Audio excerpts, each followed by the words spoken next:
Hello and welcome to another episode of Issues and Insights. I'm Bryce Shoemate from Hardin County Government, and today I actually get to interview my boss. Very seldom do people actually get to interview the person that they work for, and I have got a great boss, and I'm proud to say that Hardin County is in great hands. And so today's guest, I want to welcome Hardin County Judge Executive Harry Berry. Judge, it's glad to have you on the show today, and enjoy having you here today. Well, it's a pleasure to be here, and it's a pleasure to watch you get in trouble maybe this morning. And you know, I don't have to do much to get in trouble, do I? You know, depends on which day.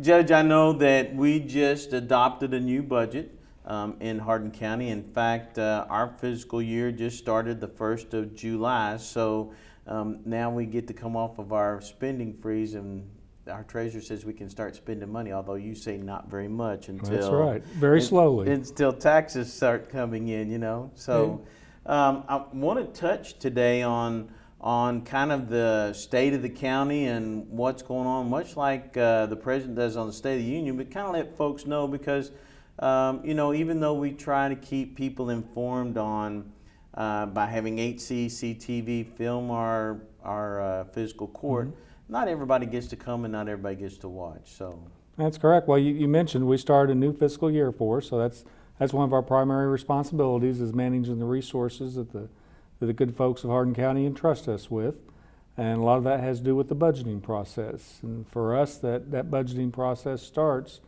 in February when I start meeting with department heads, as you well know, right.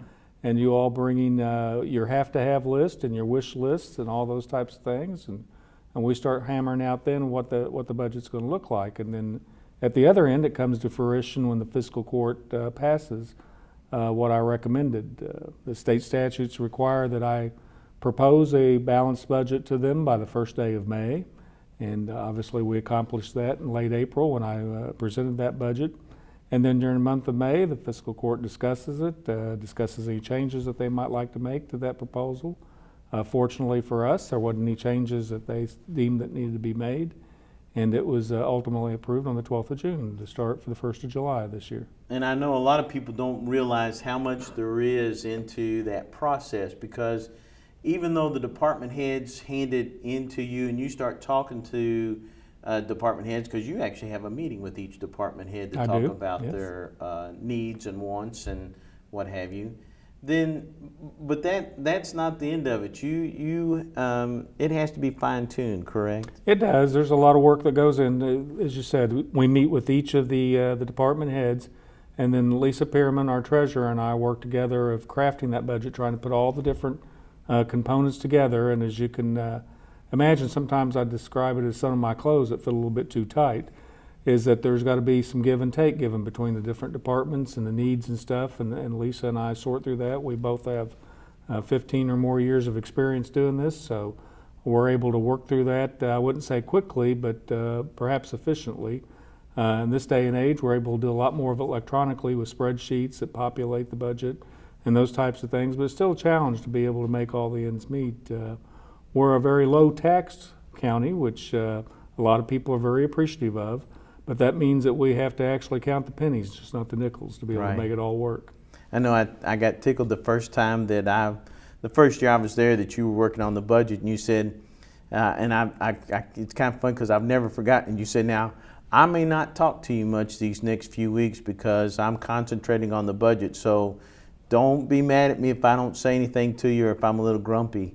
And after that was over, I thought, man, that's better than living with my dad, you know, sometimes, because I grew up in a pretty strict household. I thought, this is easier than that was. It's all relative, isn't it? So grumpy to one might not be as grumpy to the other. Exactly, you know. And so for you all that don't know, you know, in looking at a day, Judge Berry is in his office, especially when the season is there with the budget. And I notice I'll kind of walk by his office and his head is down and looking at those numbers and going through them over and over and over again to make sure that every dollar is well spent. And you thought I was just sleeping when my head was down. Yeah, I didn't know whether you were nodding off or praying. I wasn't sure. So one of the things that I know that people don't realize is that not only do you work on the budget, you and the county treasurer, but then it has to go to fiscal court to actually be voted on. It's not something that you can just say, hey, here it is, everybody take it. It actually has to be voted on by magistrates, correct? It is. It's an ordinance that has to have what we call 2 readings, so actually it's went before them twice.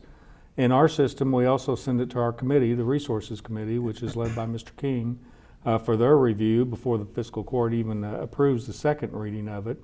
And in between those 2 considerations by the fiscal court, it has to go to the State Department for Local Government to be approved also. Now, when they're approving it, they're approving for big picture type items, things that they know that the state government has provided us with, and making sure that we're spending it appropriately, and what they call form and content, to make sure that it's formatted correctly, that all the different numbers do add up. It's not just 1 or 2 pages, as you well know, it's 50 or 60 pages Right. of numbers.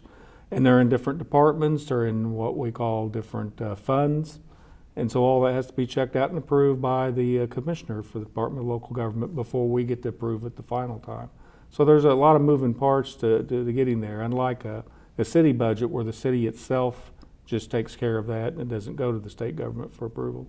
Well, and you all have to fine tune it and make sure everything is well taken care of, because the state actually sends auditors to even look at that to make sure we're following by that budget. Oh, they do. correct? We're audited every year, so that, and looking over the budget and that we followed our budget is part of that audit, that things are accounted for appropriately in there. So there's a lot of things you have to think of in advance for the spending for the entire year. And of course, there is a process to be able to amend that budget, to make some changes to it, but it is somewhat of a bureaucratic process also, so you don't want to have to do it unless you just have to. Right, and I know Lisa Pierman, our treasurer, is just a very good steward to make sure that we're following all the rules that we're supposed to, as do you. Yep. We complement each other well. I think we do a good job of catching each other's mistakes or short-sightedness and sometimes.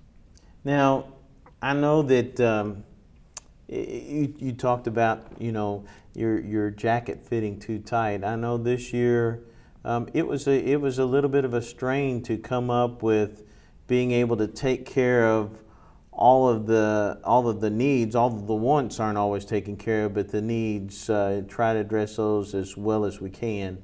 How do we kind of stand this year? Well, we made it all fit. I often refer to that at our level of government, unlike some other levels, we're a have-to-have level. Virtually everything we do are have-to-have items. Providing EMS, providing animal control, providing for the people at the jail. Those are things that we're statutorily mandated to do, and we do it in a very efficient manner because of the limited resources that we have. There's a lot of good to have things. Some things are just nice to have, but good to have things that the county's not able to do because of being rather constrained on the funding. But one of the biggest challenges this year was what was been referred to as the pension crisis, of coming up with additional funding to be able to pay for the contributions that have to be made in the pension fund.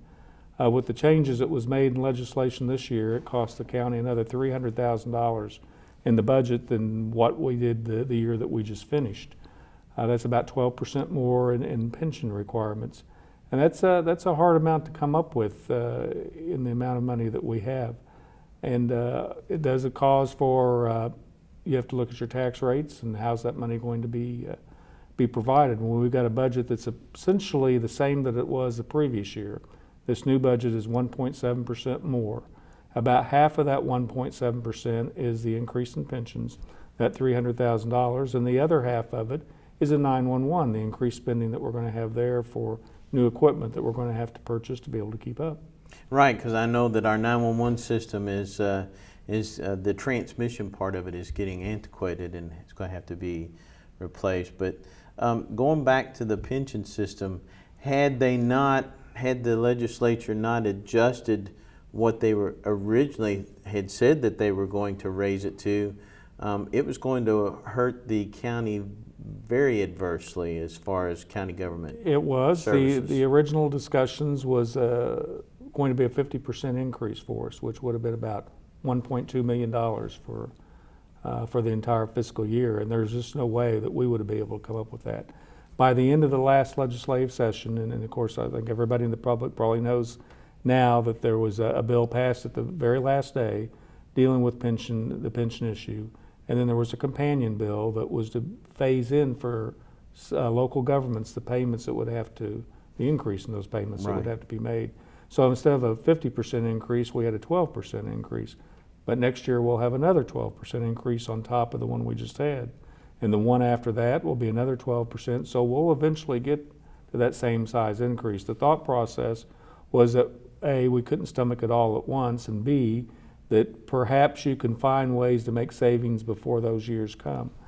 Probably what wasn't considered in some cases is governments like ours that have already been through this numerous times. The year before, without any involvement, we had an 8% increase in our pension payments. So we've squeezed just about everywhere we can squeeze. The state's going to have to figure out perhaps a different way that they can make up for the errors of the past in the funding of that system. Exactly, and I know that we very proudly state that we are the lowest tax rate county in the state of Kentucky, correct? We are, and we still are, even with the modest tax increase we had last year on property tax. We still are the lowest countywide tax county in the Commonwealth, and that's something that's good for the citizens to know that none of us like paying taxes. Sure. And we certainly don't want to pay more than we have to. And we certainly believe, many of us do, collectively, we're probably paying too much tax. But unfortunately, folks that are in my job or the magistrate's job, we only control one small little part of all those taxes. And ours is used quite efficiently. We've made the joke several times that perhaps we could make a little bit more money as consultants to the state or the federal government and teaching them how to manage their funds. Right, and I know many of us wear several hats, and that's one way that we're able to keep it so low, you know. It is. To do that.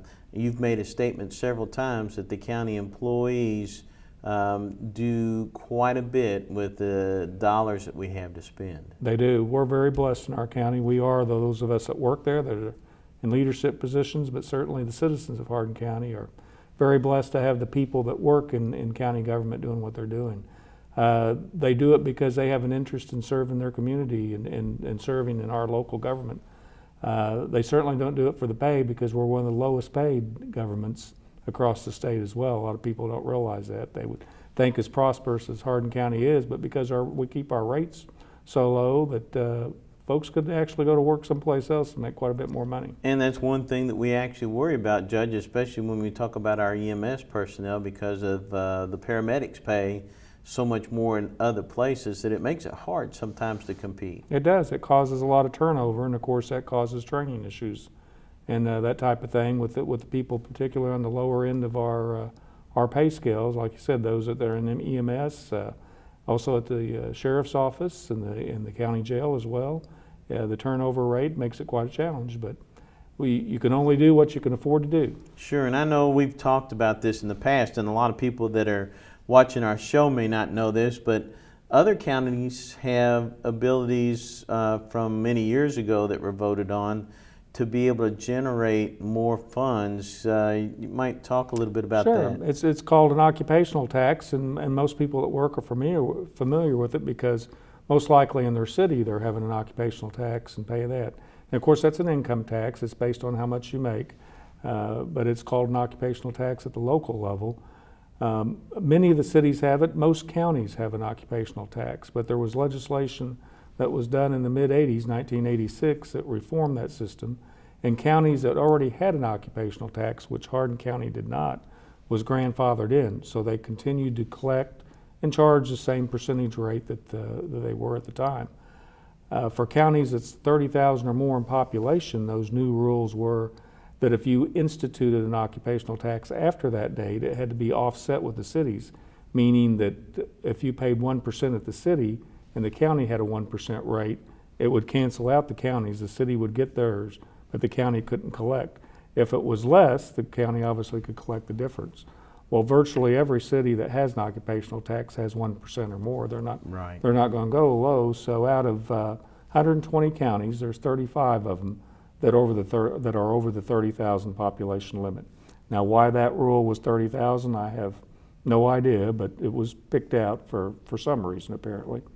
Out of those 35 counties, 7 of us are blocked out of having an effective occupational tax, because when you think about it, virtually all the jobs are in the incorporated areas in the cities of Hardin County. There's very few jobs other than maybe some mom and pa type businesses that's out in the rural part of the county. So with all those having 1% or more, Hardin County's canceled out of being able to collect an occupational tax. Now in comparison, Boone County has tens of millions of dollars a year in occupational tax alone, in addition to their property tax.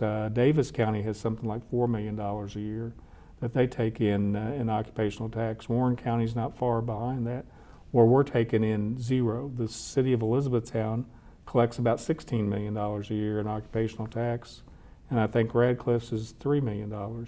Again, Hardin County has none of those funds available to them. So that's why you don't see county parks and county recreation, is because that falls back into that category that I said of good to have items. Right. Not even just nice to have, but good to have items. All we can afford is to have items. So we're focused back on those services that we provide countywide, the same to city residents as rural residents.